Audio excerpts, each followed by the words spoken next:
Vamos a continuar con la clase número 3, que corresponde a la unidad número 2, procesos subyacentes de la dinámica urbana. Esta clase está subida al espacio Wix de nuestra cátedra de urbanismo. Forma parte entonces de los contenidos de la unidad número 2. Como ustedes sabrán, esos contenidos los vamos desarrollando no de forma lineal, por eso ya desarrollamos parte de la unidad número 3 y ahora volvemos sobre la unidad número 2.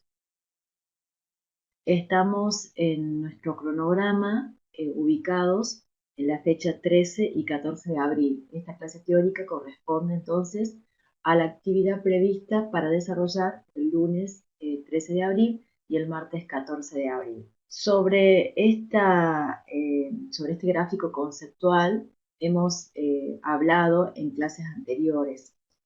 Me voy a apoyar en él para poder introducirnos en la nueva temática que estamos abordando.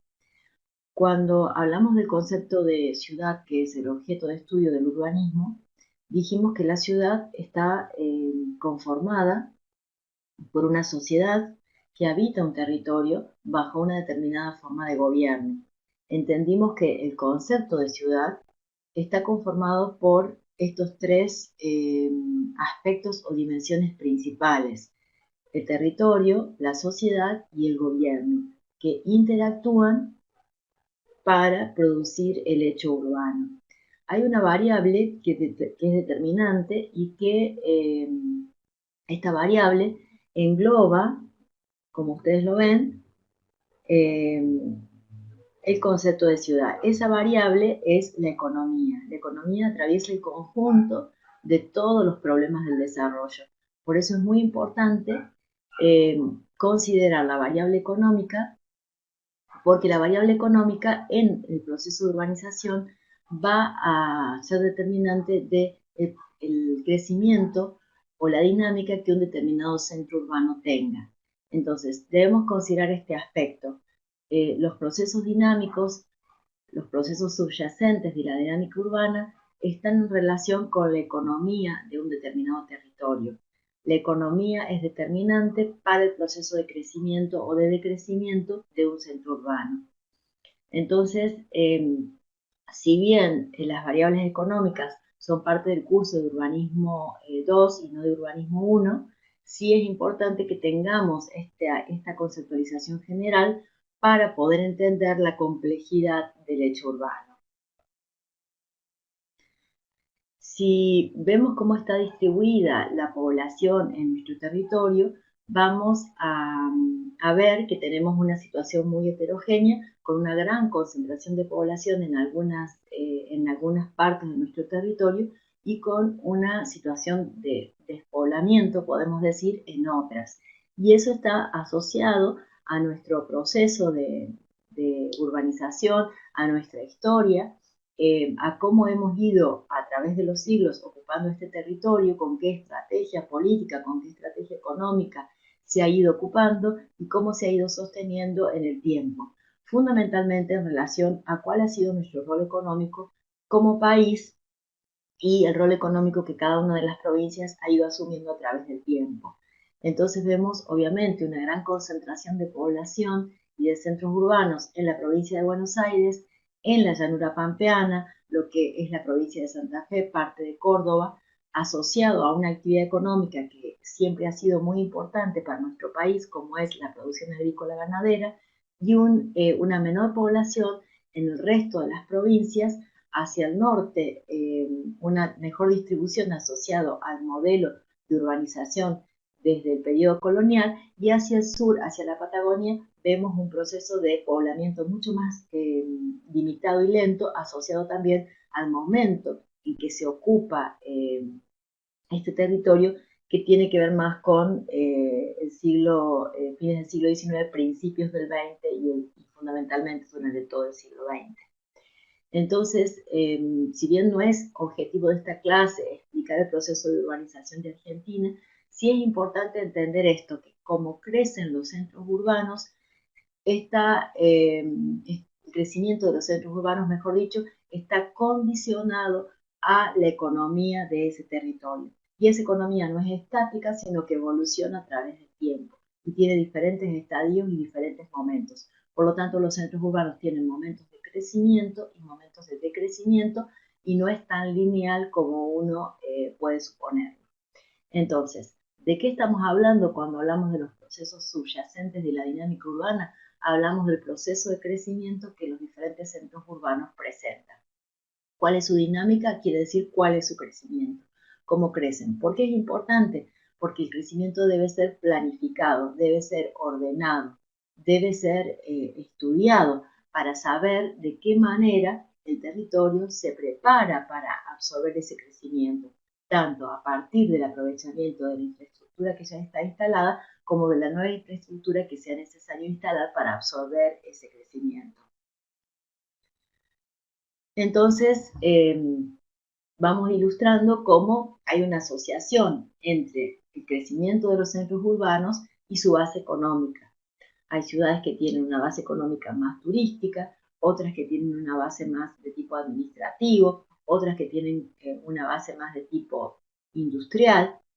Ahí tenemos ilustradas algunas ciudades características de Argentina, como es la ciudad de La Plata, como es la ciudad de Villa Carlos Paz, la ciudad de Salta o la ciudad de Comodoro Rivadavia, que nos van mostrando cómo cada una de estas van a tener un crecimiento asociado a sus actividades económicas principales, que pueden ser muy variadas y muy diversas, que pueden estar relacionadas, en el caso, por ejemplo, de Carlos Paz, con el turismo, de Salta con el turismo, pero también con la producción rural, que es muy importante.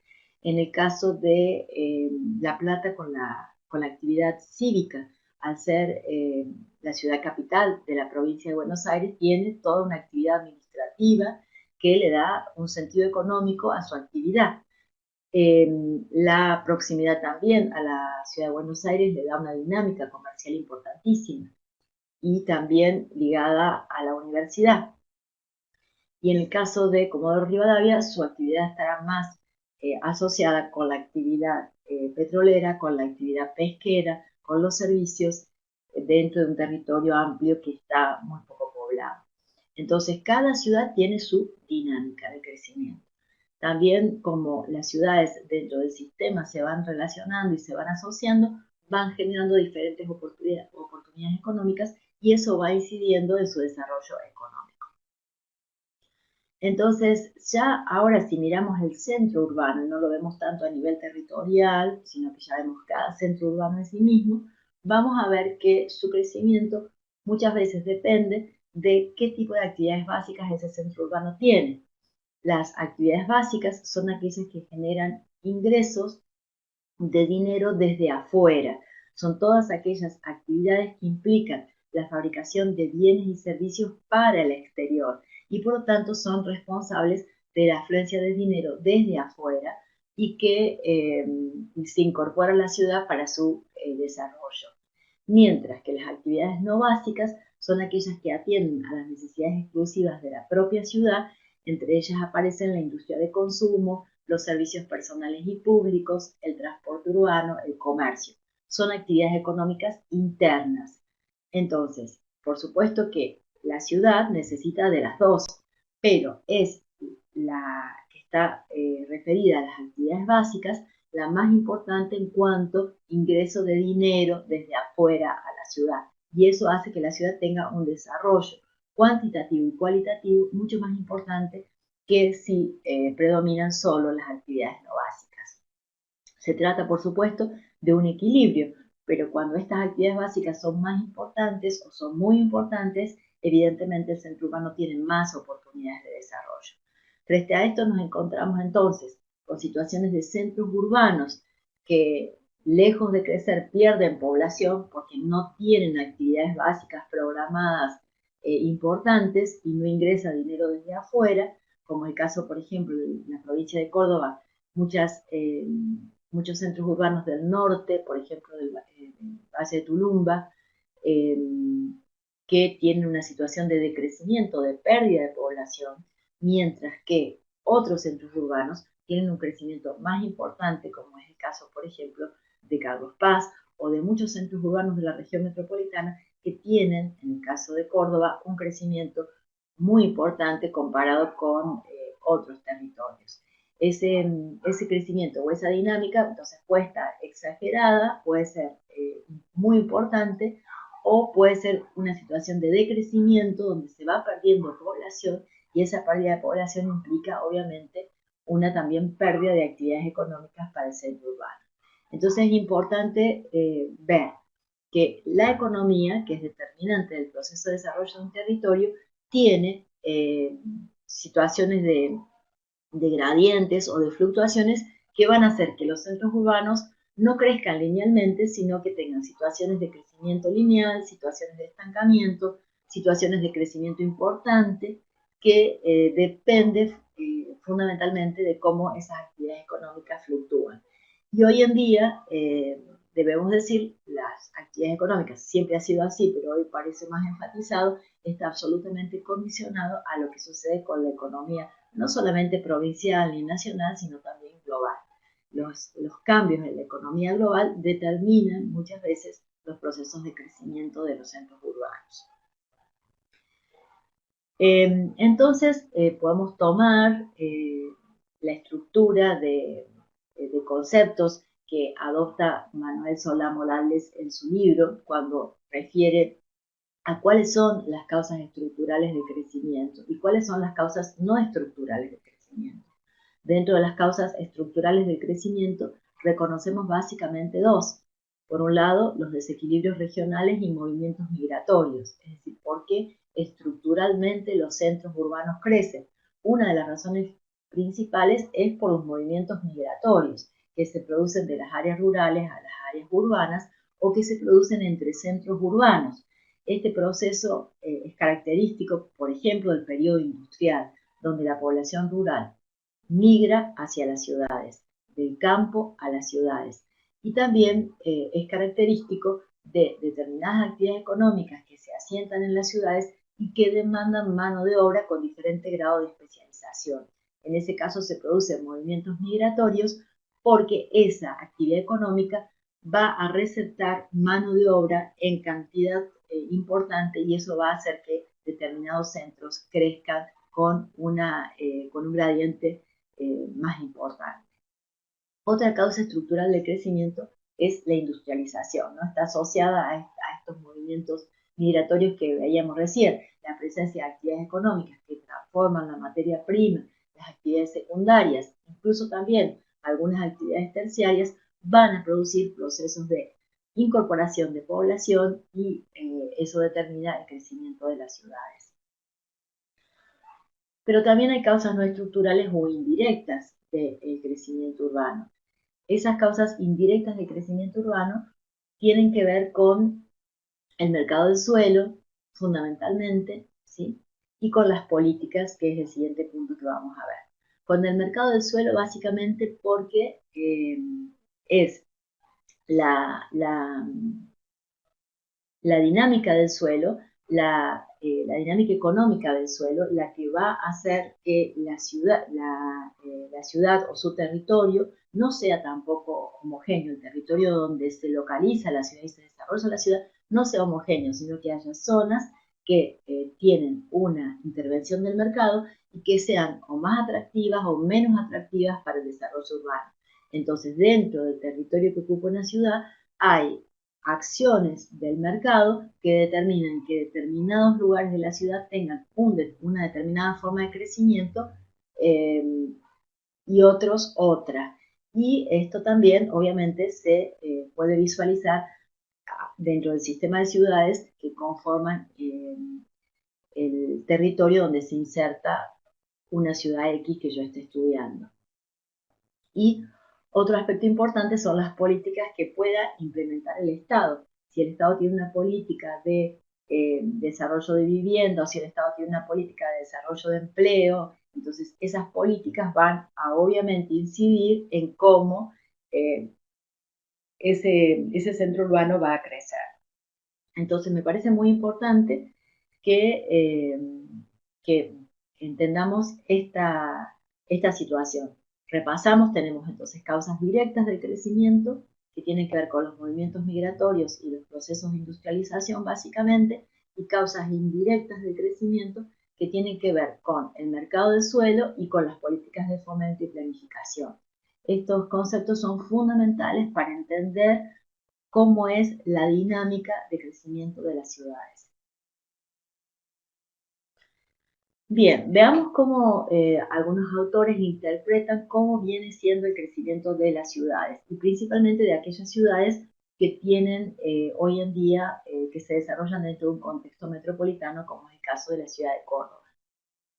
Algunos autores, como Borsov, Barr, Janowska, estudian el proceso de crecimiento de las ciudades y lo hacen gradualmente en diferentes cortes temporales. Entonces, si tomamos el caso de la ciudad latinoamericana, muchas de las ciudades latinoamericanas que nacen desde el periodo colonial han tenido diferentes procesos en su dinámica de crecimiento. Uno de ellos es el que se corresponde con el periodo colonial, donde la ciudad se mantiene con sus características de compacta, con, por supuesto, un número de población muy limitado, y esta situación se va a desarrollar aproximadamente hasta 1820, es decir, comienzos del siglo XIX. Luego, a mediados del siglo XIX y fines del siglo XIX, en esta ciudad colonial se va a incorporar un elemento lineal muy importante que es el ferrocarril. Entonces las ciudades, en función del ferrocarril, van a adoptar un crecimiento que es más lineal que compacto cerrado, porque el ferrocarril permite esta situación, ¿no? El ordenamiento de las actividades en función del recorrido de las vías que le dan acceso a esas actividades. Entonces aparece no solamente el ferrocarril como infraestructura de desarrollo lineal, sino también el conjunto de actividades asociadas al ferrocarril, fundamentalmente la industria ligada en nuestro país a la actividad agropecuaria, que se va a localizar molinos, silos, mataderos próximos al desarrollo de frigoríficos del ferrocarril. Luego, a mediados del siglo XX, se va a producir una siguiente instancia que es lo que se denomina ciudad polarizada, cuando ya la localización de algunas industrias no se hace asociada al desarrollo ferroviario, sino que la incorporación muy fuerte del transporte automotor, del transporte de rutas, va a hacer que determinadas industrias se localicen en la periferia de la ciudad, produciendo una polarización en cuanto a la demanda de accesibilidad de los obreros que necesitan acceder a esas industrias. Son industrias importantes que demandan una gran cantidad de mano de obra, implican también procesos de urbanización asociados con la incorporación de barrios obreros, en el caso, por ejemplo, de Córdoba, de barrio Santa Isabel, que está asociado a la industria metalúrgica en nuestra ciudad, por ejemplo, y de un conjunto de barrios que se van asociando a estas actividades industriales. Ese proceso se denomina de ciudad polarizada. Y luego tenemos el último proceso, que es el actual, que podemos decir que se corresponde prácticamente con el siglo XXI, que toma parte de la última década del siglo anterior, pero que es todo de este periodo que estamos transitando, que es el proceso de fragmentación, cuando ya prácticamente no solamente las industrias se polarizan y los grandes equipamientos fuera de la ciudad, sino que la residencia también pasa a ser una variable de descentralización o de movimientos migratorios dentro de la ciudad. Y fundamentalmente ese desplazamiento del uso residencial desde las áreas más consolidadas, desde las áreas centrales y de las áreas pericentrales hacia la periferia, se va a manifestar en los dos extremos socioeconómicos más importantes. Por un lado, de forma de villas de emergencia o asentamientos marginales, y por otro lado, de la forma de urbanizaciones cerradas que corresponden a los dos extremos más importantes del nivel socioeconómico como tipos urbanos característicos de la ciudad latinoamericana. Eso lleva a lo que se denomina una fragmentación del territorio, ¿no? El territorio se va fragmentando en islas de ricos o de población de clase media con una mayor estabilidad, y en islas de pobres, donde están los barrios carenciados y los asentamientos informales. Esa situación polariza totalmente, fragmenta totalmente el territorio, y le da una característica muy particular, que sería este último gráfico que tenemos acá. Además de ello, el otro efecto que se está produciendo es que esos movimientos migratorios internos producen desplazamiento de población desde el corazón de las ciudades hacia la periferia, y eso conlleva a la pérdida de población de los barrios más tradicionales de la ciudad, que sufren procesos de decrecimiento, y con ello se va desalentando la situación de la ciudad, ¿no? Porque se pierde calidad de los espacios públicos, los barrios tradicionales ya no tienen la dinámica de crecimiento que tenían en años anteriores, y eso va haciendo que la ciudad en su corazón se vaya deteriorando, o no se vaya conservando ni preservando la característica que se desearía. Bueno, en el caso de Córdoba, que es donde está nuestro sector de estudio, y vamos viendo este proceso de crecimiento de la ciudad en diferentes momentos, desde el periodo colonial hasta el periodo que llamamos republicano, con la incorporación del ferrocarril, el periodo industrial, donde la ciudad se polariza, y iniciamos en la década del 90 este último proceso de fragmentación de la ciudad hasta nuestra situación actual.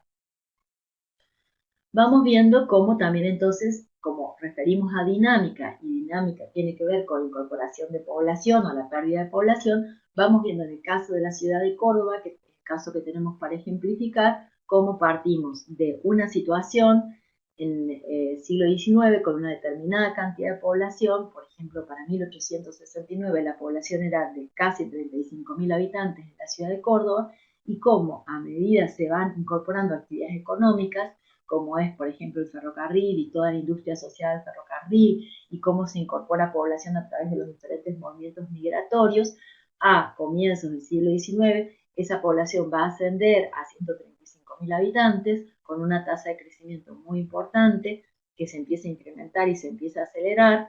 Luego, hacia la década del 50 del siglo XIX, vamos a ver cómo la población crece en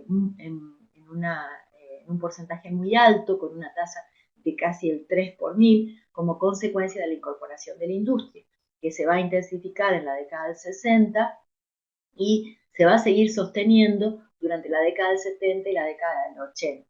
Actualmente el crecimiento de la mancha urbana de la ciudad de Córdoba sigue siendo importante, pero no tanto en la ciudad de Córdoba, sino en su territorio metropolitano, donde se está produciendo la mayor parte del crecimiento por este proceso de desplazamiento de la población que les planteaba recién.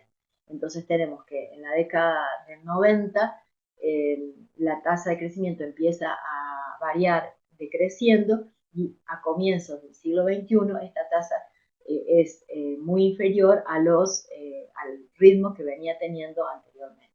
Son muchas las variables demográficas y económicas que determinan cómo las ciudades van a crecer. No son solamente variables estrictamente económicas, también son cuestiones que tienen que ver con la educación, con la cultura, con un modo de vida.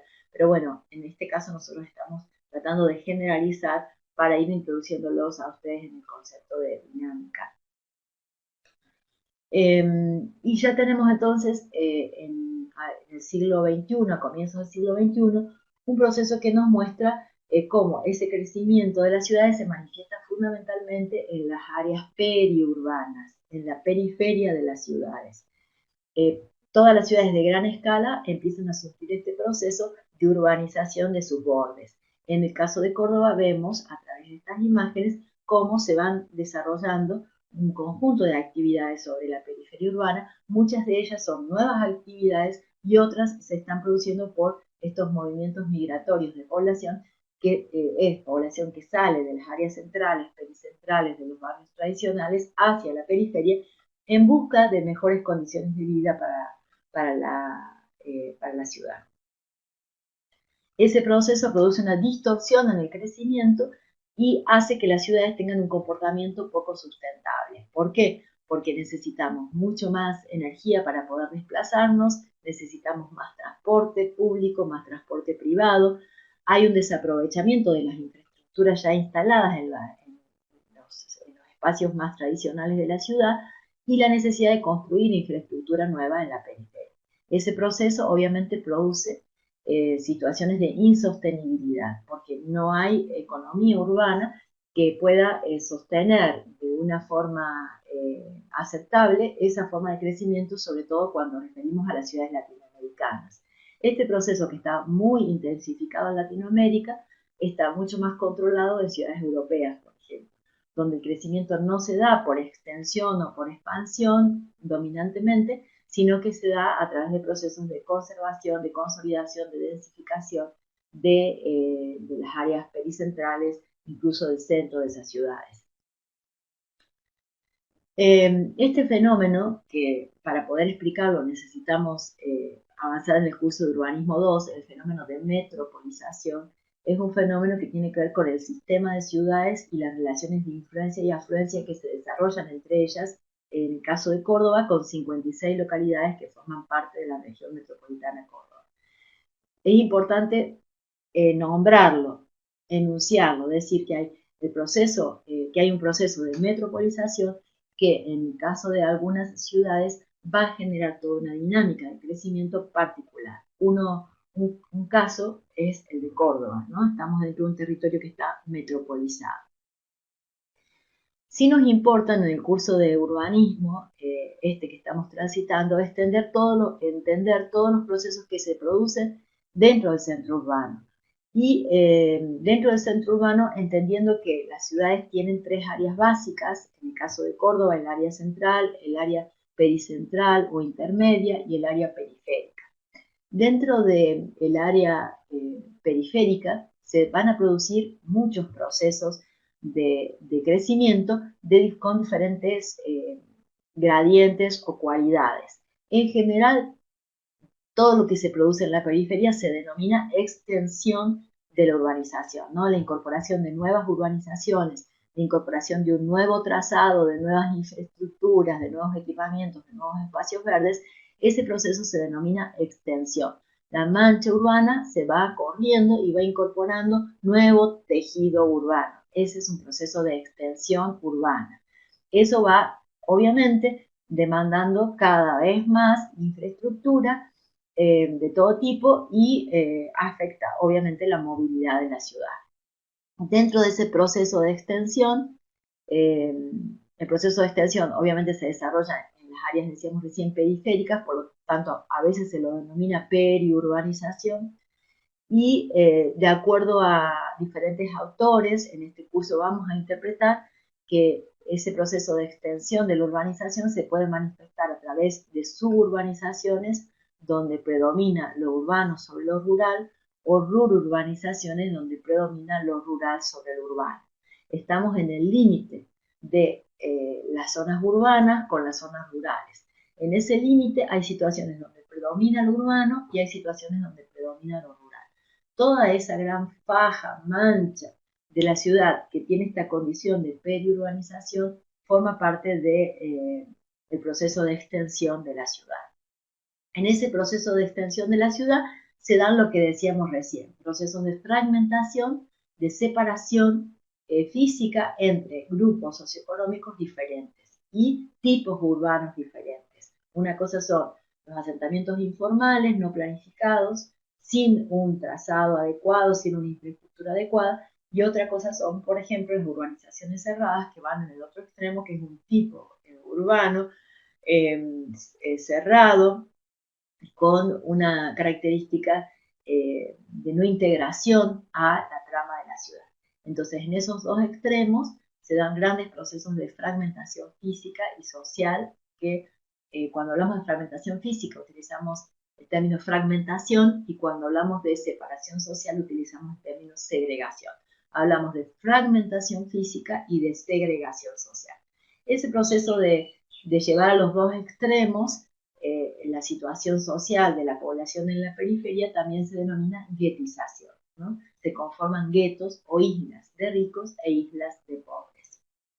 Hay muchos autores de los que nombramos en la primera clase introductoria que desde diferentes campos disciplinares estudian estos procesos de guetización de fragmentación física, de segregación social que se produce en la periferia de las ciudades. Ha sido materia y está siendo materia de estudio de muchos investigadores la problemática que se desarrolla en el espacio exterior o en la corona exterior de la ciudad. Mientras que, por otro lado, dentro de las áreas centrales o pericentrales, que están más próximos al centro, se producen otros procesos de crecimiento u otras dinámicas, las que denominamos de diferente forma. Una de ellas es conservación, lo que está ligado al patrimonio. En el caso, por ejemplo, del área central, sabemos que hay más de 500 edificios que tienen la característica de ser edificios de valor patrimonial y que deben ser conservados en el tiempo y que albergan diferentes actividades y que forman parte de nuestra historia, de nuestro patrimonio, de nuestra identidad, que significa nuestro lugar. Entonces hablamos de conservación edilicia y en lo posible de todas las actividades que en esos edificios existen o nuevas actividades que se van a incorporar. Luego hablamos del concepto de renovación. Renovación implica renovar los usos que un edificio tiene, implica renovar la subdivisión del suelo, pasar de una parcela a dos. Renovar también implica sustituir la tipología edilicia por una nueva. El concepto de renovación es muy amplio. Densificación es una instancia también de renovación cuando sustituimos una tipología por otra que permite albergar más cantidad de población. Y también procesos de consolidación, que es cuando se ocupan las áreas vacantes, ya sea parcelas vacantes o grandes polígonos que quedan vacantes dentro de la ciudad, a veces por la sustitución de infraestructuras preexistentes, y los procesos de gentrificación, que son procesos que se dan por desplazamiento de diferentes grupos socioeconómicos en determinados puntos de la ciudad. Cuando determinadas áreas que están ocupadas por un determinado grupo socioeconómico son invadidas por un grupo socioeconómico en general de mejor poder adquisitivo y que va produciendo el desplazamiento de ese grupo de menor poder adquisitivo hacia otras áreas de la ciudad. Ese proceso se denomina gentrificación. Todas estas instancias se desarrollan en las áreas más centrales, pericentrales, intermedias de la ciudad. Entonces, si lo vemos en el caso de Córdoba, para ejemplificar en una ciudad o en el caso de cualquier ciudad, es importante analizar cómo se van dando estos procesos. ¿Por qué? Porque en el ejercicio que hacemos nosotros, en el caso de urbanismo, en el centro de la ciudad de Córdoba, por ejemplo, lo que estamos haciendo es incorporar población al centro de la ciudad. Sabemos que la ciudad de Córdoba tiene actualmente un proceso de pérdida de población muy importante. La dinámica del área central de la ciudad de Córdoba implica pérdida de población. Durante el último tiempo, las últimas décadas, el centro de la ciudad de Córdoba viene perdiendo población estable de manera constante. Y sabemos que esa pérdida de población a la larga va a terminar en una pérdida de la calidad del área central de la ciudad, como ya en algunos aspectos se manifiesta. Entonces, creemos como planificadores que es necesario retener a la población e incorporar nuevas y por lo tanto pensar en qué áreas de oportunidad tienen esta condición de receptar nueva población es un muy buen ejercicio para urbanismo. Por eso es que tomamos nuestro sector de estudio que tiene una localización estratégica dentro del área central y lo estamos pensando como un sector que va a meritar un proceso de densificación, de renovación por densificación y de consolidación de todos los vacíos que quedan vacantes para alentar la incorporación de población. También hay otros procesos que se producen a nivel territorial, a nivel de la región metropolitana, y esos son los procesos de metropolización, los procesos de conurbación o de contraurbanización. Esos procesos son procesos más complejos que ameritan verlos dentro de un sistema urbano y que forman parte del curso de Urbanismo 2. Acá vamos a ver una relación entre el trazado de las ciudades y la capacidad que tienen esas ciudades por su trazado de albergar diferentes densidades de población. Hoy en día sabemos que una de las alternativas del desarrollo sustentable es lograr densidades más estables, más compactas. Hablamos de la complejización de las actividades y hablamos de ciudades más compactas. Eso implica que ocupemos todos los vacíos, implica que tengamos una densidad un poco más alta, que lleguemos a una densidad de 100 unidades de vivienda por hectárea, o que sería lo equivalente a 200 habitantes, 250 habitantes por hectárea en las áreas centrales, en las áreas intermedias. Es un buen dato, una buena variable a tener en cuenta. Y esta es lo contrario, ¿no? Recién veíamos sobre tejidos consolidados, y lo contrario es sobre los procesos de extensión de las ciudades. ¿Por qué no se recomienda que las ciudades crezcan por extensión y sí crezcan por densificación y por renovación y por consolidación? Porque cada vez que la ciudad crece por extensión, no solamente va a demandar más infraestructura, más energía, va a consumir más recursos, sino que también va a ir ocupando tierras o territorios en su estado natural, y va a ir invadiendo otras comunidades naturales. La flora, la fauna se ve afectada, y ese proceso de desplazamiento va generando más impacto ambiental sobre el territorio donde se inserta la ciudad. Bueno, vamos a ver algunas imágenes que nos muestran procesos de densificación, de renovación o de sustitución de lo que puede haber sido el tejido del periodo republicano por edificios en altura, que obviamente permiten una mayor densificación, incorporar más habitantes por hectárea. Ahí tenemos el concepto de densidad bruta y densidad neta, muy importante. La densidad bruta es una densidad normalizada sobre el territorio, sobre toda la superficie que yo tengo 100 hectáreas en una porción de territorio en un polígono, tomo la cantidad de población y divido la cantidad de habitantes que tengo por unidad de hectárea, y eso es la densidad bruta. Mientras que la densidad neta lo que hace es sacar de la superficie de ese polígono X que yo tome toda la superficie que está asignada a calle y espacio público, con lo cual solo me quedo con la superficie neta que efectivamente voy a urbanizar o que se va a ocupar con uso residencial. Entonces, ese tipo de densidad se denomina densidad neta. Obviamente la densidad bruta siempre me va a dar un valor menor que la densidad neta que se da sobre la superficie efectivamente ocupada. En el caso de Córdoba ilustramos algunas imágenes que nos muestran también cómo sobre las vías o sobre determinados corredores se producen procesos de densificación más importantes, alentando la densificación por corredores. Como las áreas centrales, por ejemplo, en el caso de Córdoba, el área central, el trazado fundacional, mantiene una determinada escala y un predominio de un determinado tipo de edilicio que responde a un momento histórico, y que en ese caso se busca conservar. Entonces, no hay procesos de densificación importantes, sino lo que hay es procesos de conservación edilicia y de incorporación de nuevos usos para mantener con vitalidad esos espacios. El caso de procesos de renovación de usos, por ejemplo, de grandes infraestructuras, como puede haber sido aquí la cárcel, que se transforma luego en el Paseo del Buen Pastor, sobre la avenida Irigoyen, y que le da una nueva impronta a toda una nueva dinámica a todo un territorio que lo apropia. O como en el caso de Córdoba, el barrio General Paz, que también se produce un proceso de sustitución de las tipologías italianizantes e incorporación de edificaciones de altura, lo que próximo al centro le da una cualidad positiva, que es la incorporación de una gran cantidad de población, cuando también tiene otras cuestiones negativas, como es la pérdida de valor patrimonial de las edificaciones, o de la pérdida en concreto de muchas edificaciones que tenían un potencial valor patrimonial, y la conservación solamente de algunas pocas. Los procesos de extensión se ven mucho más manifiestos en ciudades de escala intermedia o de escala grande, como en las ciudades de las regiones metropolitanas. Y los procesos de extensión también traen consigo en la periferia la incorporación de mucha población en con una escasa distribución y con muy baja densidad, con los problemas que esto genera.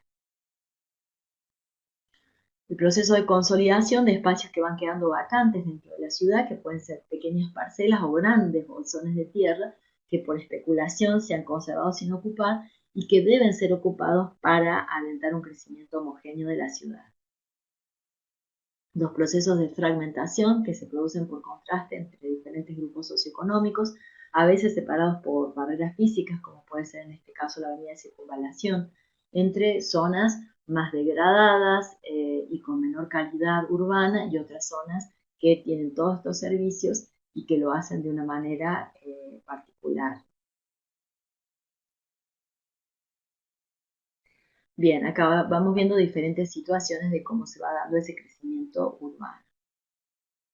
Bueno, para finalizar, voy a citar el libro de Manuel de Sola Morales, Las formas del crecimiento urbano, que he utilizado como referencia en todo el desarrollo de esta clase, y este gráfico que está contenido dentro del libro, que es un gráfico que nos muestra en forma muy interesante los diferentes tipos urbanos de crecimiento, su clasificación, en el caso, esto sería para el caso de España, y cómo se va dando el proceso de conformación de la urbanización a través de la parcelación, la propia urbanización y la edificación, ¿no? La parcelación es el paso del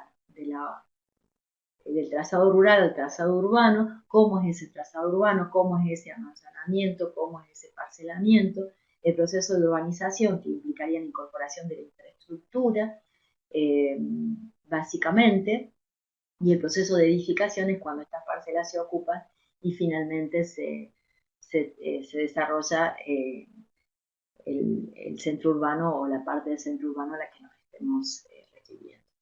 Bueno, con esta parte entonces damos por cerrada esta clase y quedaría luego el espacio de desarrollo de preguntas para la actividad del taller.